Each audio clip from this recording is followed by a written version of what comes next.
Alright, hi you guys. I thought we could look at our week 3 computer assignment. Here's the Canvas page with our zip file that we want to download, and I've already downloaded that and put it into my assignment folder where I extracted it. So we're going to look at week 3 this week, and inside of the week 3 folder there is our project file, and we want to open that up.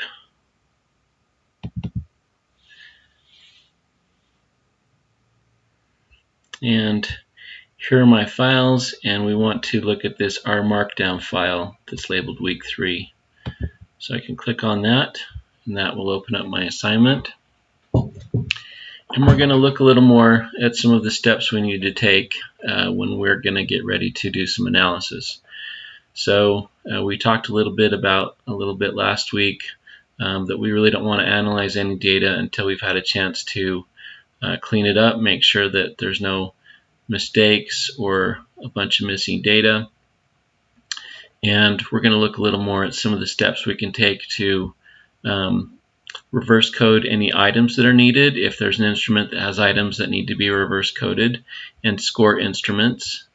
And as always, you want to keep track of what you're doing so you can report it, the steps that you took. So you can read through some of these things here, and we're just going to go through some of these code blocks and run them. So like before, when you're going to work in R, you want to install the packages that you're going to use, and we have our code block which lists the packages and installs them if they're needed. So we're going to run that. We got some notifications, and I'm going to go ahead and just run it one more time and make sure that everything is ready to go. We have our code block to open the data file, and this week this data file is in this .rds format, and we haven't really looked at that one yet. That is a data format for R, and I've made a data set and went ahead and saved it in this format so it would keep some of the metadata, and we'll see that as we look at it. So this RDS file is the one we're going to look at. So I'm going to go to our code block, which lets us open the data set, and when I run that, it gives us a file select dialog, and I'm going to go to the RDS file, select it, and click open, and you'll see I got a new object in my environment, which is dataset object, which I named it, and we have a nice summary here of the variable names, sex, research, height, weight, and some things that say LVST. That is a made-up, this is all a made-up data set, and those are variables that look at how much people love statistics, and it's variables that look at see how much people fear statistics. And this is not a real instrument, this is just something I made up so we had some data to play with. And again, we can click on the variable name, the dataset name, and we get our dataset opening up here in its own tab. And you'll see we have the name of each variable, and we have some labels here telling us what the variables are. So sometimes it's nice if you get your dataset with the metadata to save it in that RDS format, so you can keep some of this little more information to make it a little easier to work with. One important thing that you should be getting better at is looking at a variable with the data and identifying what level of measurement that is. As we continue on, a key part of knowing what kind of statistical test to do is to know which type of statistical procedures we can perform with the levels of data that we have available to us. And so knowing what your level of measurement is really important. And there's really two main categories that we can put these into. There's categorical variables and there are continuous variables. And then we have our 4 levels of measurement: nominal, ordinal, interval, and ratio. And nominal and ordinal are categorical variables, and interval and ratio are continuous variables. So if I look at some of these, we can start with sex of the participant, and I have male and female there. And that divides people into categories, and there's no real order there. So that would be a categorical variable, and that's nominal level of measurement. We have the type of researcher, whether they're qualitative or quantitative. And again, this divides people into groups, and there's no real order to those groups. And so that's a categorical variable at nominal level of measurement. I have a couple variables here: height and weight, and one is height in centimeters and one is weight in kilograms. And you see we have numbers with some decimal places, and those are definitely continuous variables. And since these are concrete measurements where it has a meaningful 0 point, then these are going to be both continuous variables and ratio level of measurement. And then I have several variables here. Some variables asking about how much people love statistics. First, asks how much do they love it, how much do they love data, how much do you love analyzing data, and then how much do you dislike data cleaning. So we can see this fourth one is oriented a little differently than the first 3, because these focus on how much people like something about statistics, and this one focuses on how much they dislike something about statistics. And then we have fear statistics, and again we have 3 variables here. How much do you fear statistics? How much do you distrust statistics? How much do you dislike science? So they're all kind of fear and distrust. And again, these are categories. There's not a lot of categories, less than 10 for sure. And there is some order to them, though. We have a little bit, moderately, mostly, and so there's definitely an order there. So this is categorical and ordinal level of measurement. All of these variables are. So that's something you want to get in more practice for as we go, because knowing the level of measurement that you have in your variables will be really important for deciding what kind of statistical test you can do. So we've installed our packages. We looked at our data really quick. Let's go down a little farther. We're going to use our DF summary to get a summary of all of our variables, and we'll look at that more when we knit our data file. So we'll run that and continue on. Missing data. So right now we don't really have any missing data in this data set. If you it looks like I do have there's a missing data point right there. So there is, and there's another one. So there is a couple points where some data are missing. So we're going to see how that affects some of what we do here. But we are going to add in an ID column. So and we'll use that in some of our commands later on. So right now, the actual data set doesn't really have an ID column. So we're going to see a Tidyverse way to create a new column. And when you're manipulating your data sets in RStudio, then you're going to use this mutate command. And we're going to add in a variable, and it's going to be a sequential variable going from 1 to 100. And we're going to have that become, add that to our data set data frame.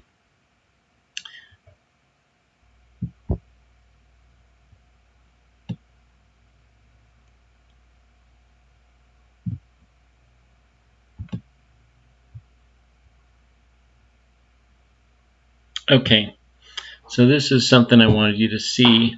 Here we can see we have some missing data in here, but if we were checking things and maybe we found out that we really had what this data should have been in this FearStat3, how much do you dislike science, and right now we have a missing variable. So I wanted you guys to see how you can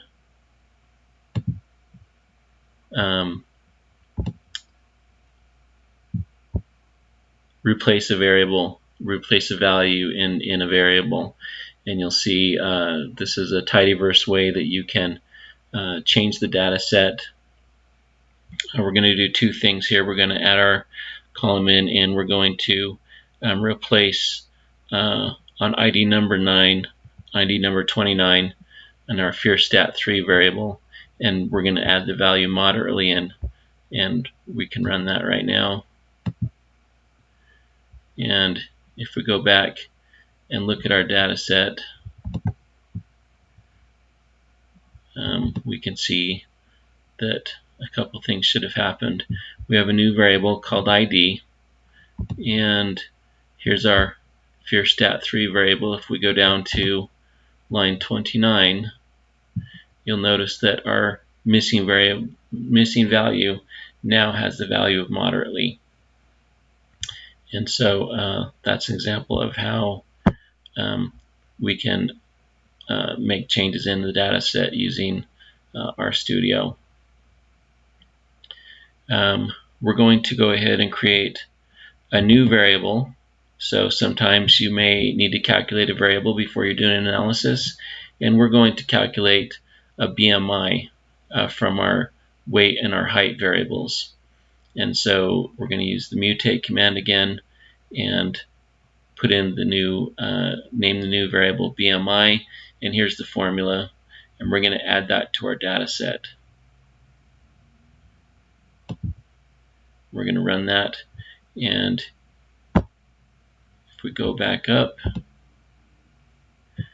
you'll notice we now have a new variable on the end called BMI, so we'd have a BMI for each participant. Okay, and we have a couple made up instruments, one measuring how much people love statistics and one measuring how much they fear statistics. And we had that LoveStat4 question, which asks people how much they dislike data cleaning. And it's oriented differently than the other three. So before we score that particular instrument, we need to reverse code this LoveStat4 variable. So we're going to use that mutate command, and we're going to create a new variable. Whenever I reverse code something, I'll usually name it the same as the original variable and put an R or reverse, but something that lets me know that it's a reverse coded version of the original variable. And we can use this recode factor command, and we're going to change when we have one option, LoveStat4 not at all is going to turn into completely, a little is going to turn into mostly, moderately will stay moderately because that's the center point of that scale, mostly is going to change to a little, and completely will change to not at all, and it's still going to be an ordered factor. And I think I talked a little bit about this, but that word factor in statistics, something that divides people into groups is also known as a factor. So that's a good thing to remember. We'll see that come up later on when we're doing some more analyses. And so we ran that code block, and we can go look at our data set again, and you'll notice we now have a new variable, and it says moderately and a little. And if we went and looked at the LoveStat4 variable, you'll see we have moderately, which stayed the same, and now that says, the original said mostly. So you'll see that did get reverse coded in our data set. So also, before we do any kind of analysis, sometimes we may need to score our instruments, and that's what we need to do here. And we have two instruments. One is love of statistics, and it had 4 variables. We have our love stats, question 1, question 2, question 3, and we're going to use our reverse coded question 4. And our fear of statistics, we have a question 1, question 2, question 3. And there's 2 common ways that instruments are usually scored. And one is by summing or adding together all of the variables for the instrument. And the other one is finding the average or calculating the means for the different questions in the variables. So I have some advantages and disadvantages of summing and taking averages. And the real big advantage of summing is it's really easy to do. You just add them up. The real advantage of calculating means, though, is that it's a lot more interpretable. So the average is going to be on the same scale as the original questions, and so it's really easy to know if you are on the high end or on the low end. But with summing them up, obviously the more questions you have, the higher the sums can go. And so interpreting it is not quite as straightforward. You really have to kind of go and pick out how many questions there are and what's the possible scale, and then kind of get an idea from there what the range is going to be.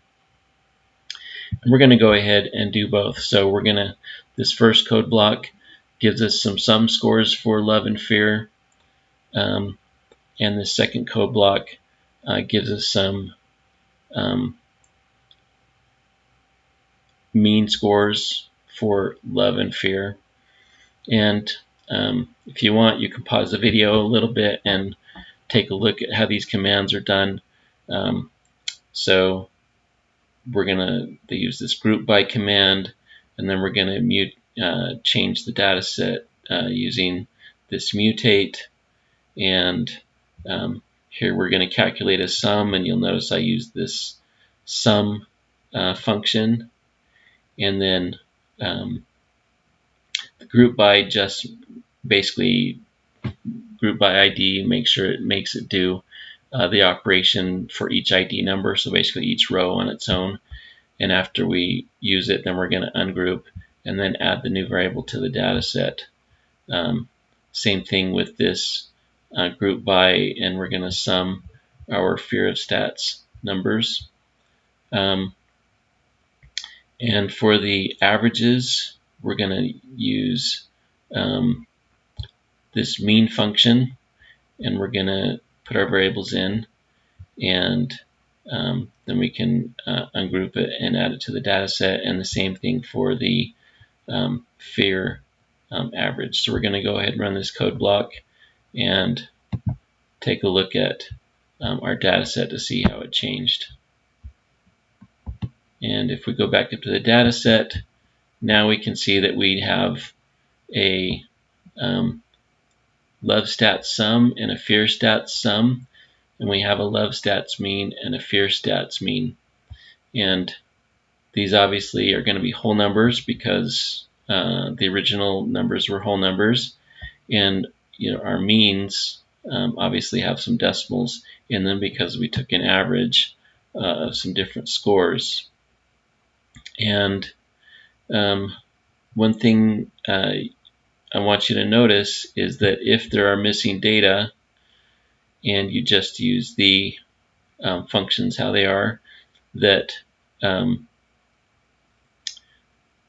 missing data will be missing from the summary scores also.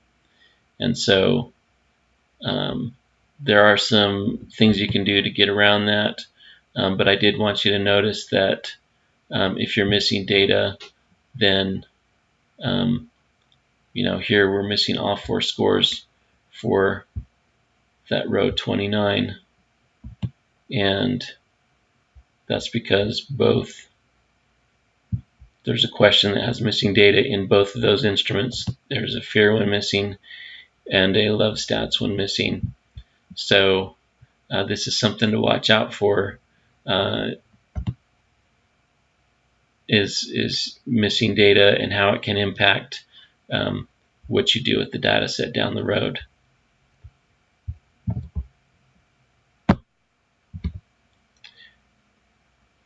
And we're not really going to get much into different ways to handle missing data in this class.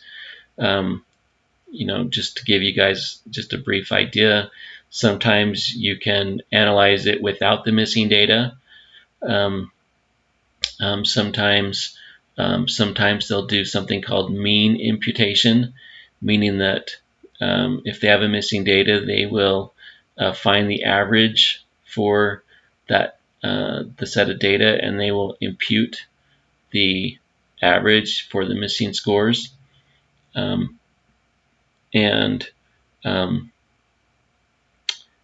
There is more sophisticated procedures called multiple imputation, where they do some more complex operations to try and impute some data. So that's definitely something to watch out for in your data set, and the more missing data, the more problematic it can be. But we're not going to do too much with that. Something else that's very handy to do are calculating z-scores. And z-scores are a standardized score, and what that means is that whenever you measure something like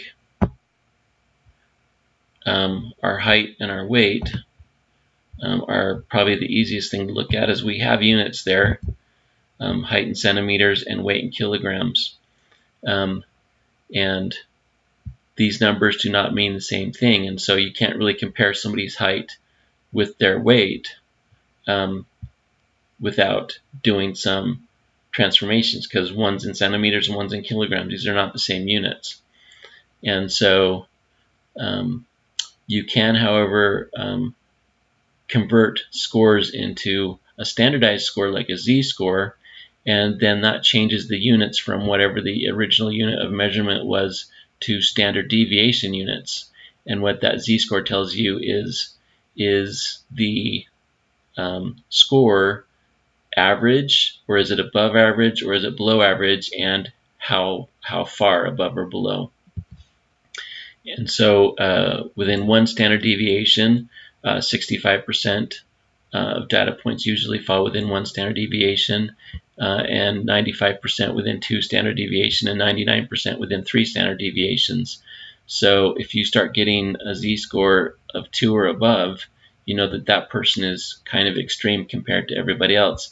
And you definitely can get an idea looking at height and weight. If we had a z-score for each one, is somebody of average height? Are they also of average weight? And that's a way you can kind of compare units, variables with different units using z-scores. Same thing goes for psychometric instruments. So one of these is looking at a love of statistics, and one is looking at a fear of statistics. And you can't really compare those two final scores with each other, because one is in love units and one is in fear units. What you can do, though, is calculate a z-score for each of those. And just like we did with height and weight, you can compare the z-scores between those two instruments and get an idea, is somebody average on that construct, or are they above or below? And you can then start to compare some very different things using z-scores. So we're going to see here are the commands to get z-scores, and we're going to go ahead and calculate z-scores for these things, both our sum of love and our mean of love, and our sum of fear and our mean of fear. We'll run this code block. And if we go back to our data set and look at it, now we have these that end in Z. And so here I have the two love scores together and the two fear scores together. So if we look at these love scores, when I summed it, I had a score of 13, and when I took the average, then I had a score of 3.25. But I want you to notice that when you calculate a z-score, you get the same z-score. So whether you take the sum or you get the mean, they both have their own mean and standard deviation, which those numbers are used when calculating the z-score, but they're both spread apart the same way. And so you get the same z-score, even though one used a sum and one used an average. And so if you're standardizing and removing the units, then you would expect to get the same standard score, and you do. So I wanted you guys to notice that's the case. And as before, we had missing data on some of these, and so you're not going to get your z-score. So you need to kind of decide how to handle missing data up front. But that is an easy part. So a mean score, a z-score close to 0 means that somebody's close to the mean. A positive z-score means that somebody was above the mean. And a negative z-score means that somebody was below the mean. So that's something to basically memorize about z-scores, because they're useful that way, telling us where somebody lies in comparison to other people in the same set. And we're going to go ahead and get some box plots for our z-scores. And it's nice to look at a box plot and get an idea of some spread. Now, you'll notice that we ran 2 box plots, and it gives us 2 to select from. When we zip, or when we knit the file, I think it will put both of them printed separately, but in RStudio it doesn't take up that much space and lets you choose.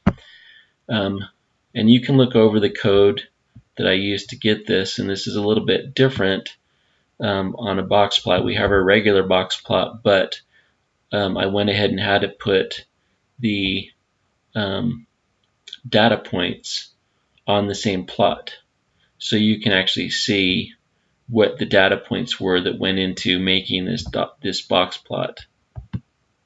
And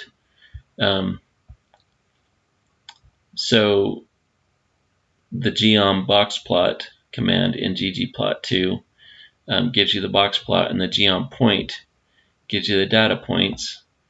And this jitter command is kind of handy, because normally we're really only looking at one axis, what is the score up or down. And if there are data points that overlap with each other, they just be on a single point.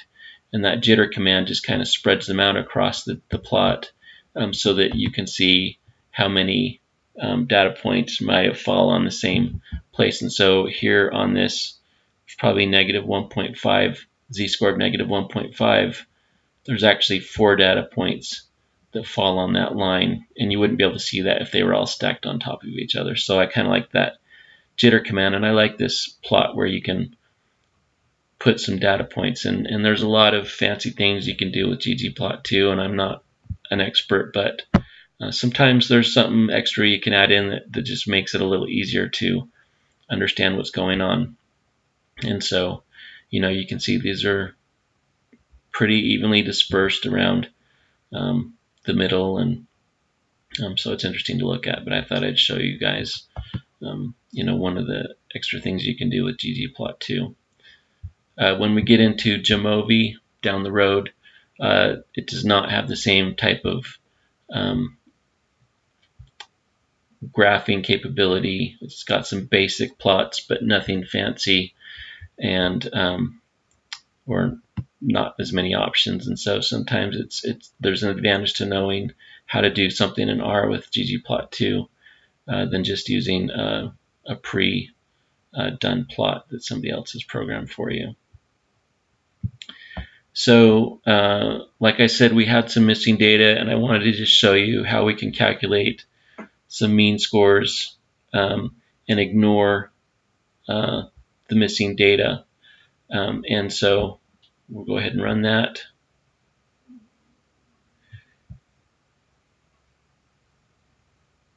And you'll see I'm going to have a couple new variables show up. It's going to say no missing on the end of it there. And you can take a little time and look through the commands I use to do that, but I just want you to be aware there is an option. And so down here where we had some missing means, I gave it some command to ignore some of the missing data, and it calculated a mean for us still. That's one other potential advantage of mean scores is you can still get an average with fewer data points and you're still on the same scale. Obviously, you wouldn't want to do that with a sum score because you're missing a whole set of numbers, and if it's just missing, then obviously they're going to be lower than the other scores would be normally. And so it would really mess up your analysis to do that on a sum score. But on an average score, you can do something like that and ignore some of the missing data and still get an average that's in the basic ballpark of where you're looking at. So I just thought I'd show you that as an option. And go ahead and fill these parts of the bottom out and save this as a let's